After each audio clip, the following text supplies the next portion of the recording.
నిర్మాణాలు చేపడుతున్నారు.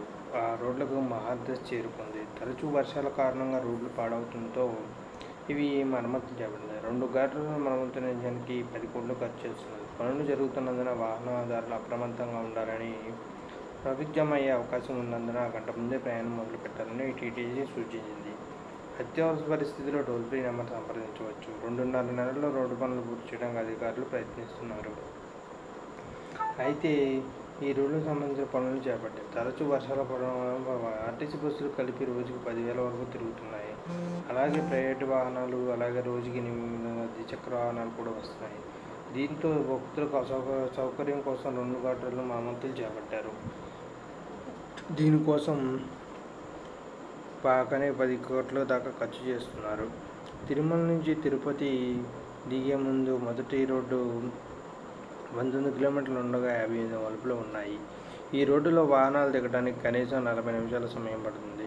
తిరుపతి నుంచి తిరుమల పైకి వెళ్లే రెండో ఘాట్ రోడ్డు 18 కిలోమీటర్ల పొడవు ఉండగా 6 మలుపులు మాత్రమే ఉన్నాయి. ఈ మార్గంలో కనీసం 20 నిమిషాల్లో తిరుమల చేరుకోవాల్సి ఉంటుంది. వాహనాలు ఆయా సమయానికి వెళ్లాల్సి వస్తుంది. వేగంగా వెళ్ళకూడదు. భక్తులు ఈ నిబంధన పాటిస్తూ తిరుమలకు రావాల్సి ఉంటుంది. ఇది ఇలా ఉంటే ఘాట్ రోడ్ల పనులు జరుగుతున్నందున వాహనదారులు జాగ్రత్తగా ఉండాలని టీటీడీ సూచించింది. వాహనదారులు మరింత అప్రమత్తంగా వాహనాలు నడపాలని, తిరుమలకు వచ్చే భక్తులు కనీసం గంట ముందు ప్రయాణం మొదలు పెట్టాలని సూచిస్తుంది. సో మీరే ఎవరైనా ఇలా వెళ్ళాలనుకుంటుంటే చాలా జాగ్రత్తగా చూసుకొని వెళ్ళండి. ఎందుకంటే ఇది 2.5 నెలల్లో శ్రీవారి భక్తులకు బంపర్ ఆఫర్ అని చెప్పాలి. తిరుమలలో ప్రైవేటు హోటల్లో అద్దె తగ్గిస్తూ గడువు 5 పెంచుతూ కీలక నిర్ణయం తీసుకుంది టీటీడీ.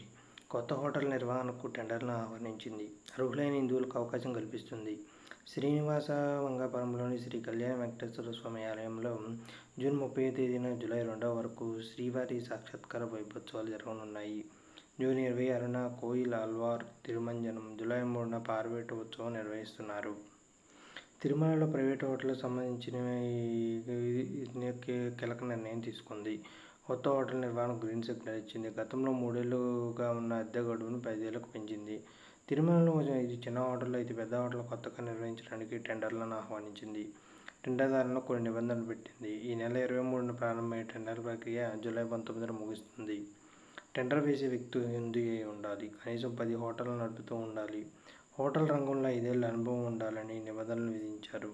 హోటళ్ల అద్దెలను తగ్గిస్తూ నిర్ణయానికి సంబంధించిన వివరాలు. కౌస్తుభం హోటల్ అద్దెను 16 నుంచి 12 లక్షలకు తగ్గించారు. సప్తగిరి హోటల్ అద్దెను 12 నుంచి 9కి తగ్గించారు.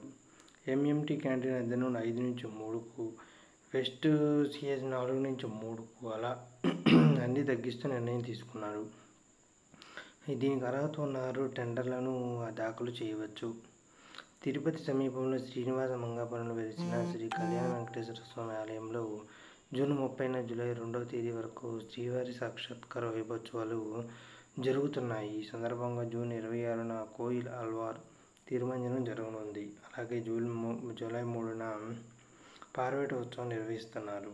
అలాగే 26న జూన్ను కోయిల్ ఆళ్వార్ తిరుమంజనం నిర్వహిస్తారు.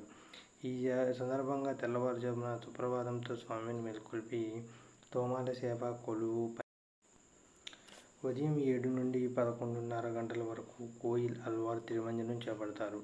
ఇందులో ఆలయ ప్రాంగణం, గోడలు, పైకప్పు, పూజా సామాగ్రి తదితర అన్ని వస్తువులను నీటితో శుద్ధి చేస్తారు. అనంతరం నామకోపు, శ్రీచూర్ణం, కస్తూరి, పసుపు, పచ్చాకు, గడ్డకర్పూరం, గంధం పొడి, కుంకుమ, కీచలగడ్డ తదితర సుగంధ ద్రవ్యాలను కలిపి పవిత్ర జలాన్ని అంతటా ప్రక్షాళన చేసి మధ్యాహ్నం 12:30 గంటల నుంచి భక్తులను అనుమతిస్తారు. సాక్షాత్కార వైభవోత్సవాల్లో భాగంగా జూన్ 30వ తేదీన ఉదయం 11 నుంచి 12 గంటల వరకు స్నపన తిరుమంజనం చేపడతారు. సాయంత్రం 5 నుంచి 6 గంటల మధ్య ఉంజల్ సేవన నిర్వహిస్తారు. రాత్రి 7 నుంచి 8 గంటల వరకు పెద్ద శేష వాహనంపై శ్రీ కళ్యాణ వెంకటేశ్వర స్వామి వారు విహరించి భక్తులను అనుగ్రహించనున్నారు. అలాగే జూలై 1వ తేదీ నుంచి ఉదయం 11 నుంచి 12 వరకు స్నపన తిరుమంజనం, సాయంత్రం 5 నుంచి 6 గంటల వరకు ఉంజల్ సేవ నిర్వహిస్తున్నారు. అలాగే 7 నుంచి 8 వరకు హనుమంతుని వాహనంపై శ్రీ కళ్యాణ వెంకటేశ్వర స్వామిని వివరించనున్నారు. అలాగే 2వ తేదీన స్నపన తిరుమంజనం ఉంజల సేవ అనంతరం సాయంత్రం 6:30 గంటల నుంచి 7 గంటల మధ్య లక్ష్మీహారాన్ని ఆలయ ప్రదక్షిణంగా అలంకార మండపంలో తీసుకురానున్నారు. రాత్రి 7 నుంచి 8:30 గంటల వరకు ఆలయ 4 మాడవీధుల్లో గరుడ వాహనంపై విహరించి భక్తులు కటాక్షించనున్నారు. అలాగే 3వ తేదీన ఉదయం తోమాల సేవ, కొలువు, పంచాంగ శ్రవణం, సహస్రనామార్చన, శాతుమూర, అనంతరం ఉదయం 7 నుంచి 11 గంటల వరకు ఉత్సవమూర్తి పార్వేట మండపానికి చేస్తారు. ఉదయం 11 నుంచి 2 గంటల మధ్య పార్వేట ఉత్సవం జరగనుంది. ఈ సందర్భంగా ఆస్థానం వైదిక, సాంస్కృతిక కార్యక్రమాలు నిర్వహించనున్నారు.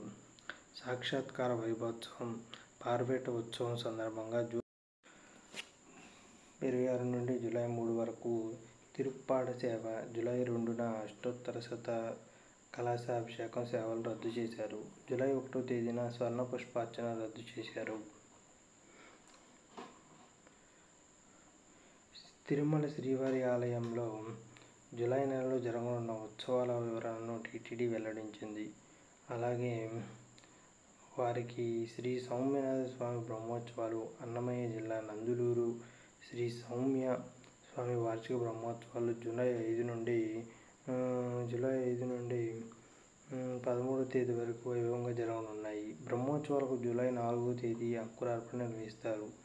5వ తేదీ ఉదయం 10:30 నుంచి 11 గంటలకు ధ్వజారోహణంతో బ్రహ్మోత్సవాలు ప్రారంభమవుతాయి. బ్రహ్మోత్సవాల్లో ప్రతిరోజు ఉదయం 8 గంటలకు, రాత్రి 7 గంటలకు వాహన సేవలు జరుగుతాయి. వాహన సేవల వివరాలు 5వ తేదీ నుంచి ఉదయం ధ్వజారోహణం, రాత్రి యాలివాహనం, అలాగే 6వ తారీఖు పల్లకీ సేవ, రాత్రి హంసవాహనం, 7వ తారీఖు పల్లకీ సేవ, రాత్రి మళ్ళీ సింహవాహనం, అలాగే 8వ తారీఖు పల్లకీ సేవ, హనుమంత వాహనం, తర్వాత శేషవాహనం, తర్వాత గరుడ వాహనం, సూర్యప్రభ వాహనం, చంద్రప్రభ వాహనం, అర్జిత కళ్యాణోత్సవం, రాత్రి గజవాహనం, రథోత్సవం, రాత్రి అశ్వవాహనం, ఉదయం చక్ర స్నానం, రాత్రి ధ్వజారోహణం ఇలా 13వ తారీఖు దాకా జరిగి జూలై 11వ తేదీన ఉదయం 10 గంటలకు అర్జిత కళ్యాణోత్సవం జరుగుతుంది. గృహస్థులు ఇద్దరు 500 చెల్లించి కళ్యాణోత్సవంలో పాల్గొనవచ్చు. గృహస్థులకు ఒక ఉత్తరీయం, ఒక రవిక, అన్నప్రసాదాలు బహుమతిగా ఇస్తారు. జూలై 14న సాయంత్రం 6 గంటలకు పుష్పయాగం నిర్వహించనున్నారు. ఈ సందర్భంగా టీటీడీ, హిందూ ధర్మ ప్రచార పరిషత్, అన్నమాచార్య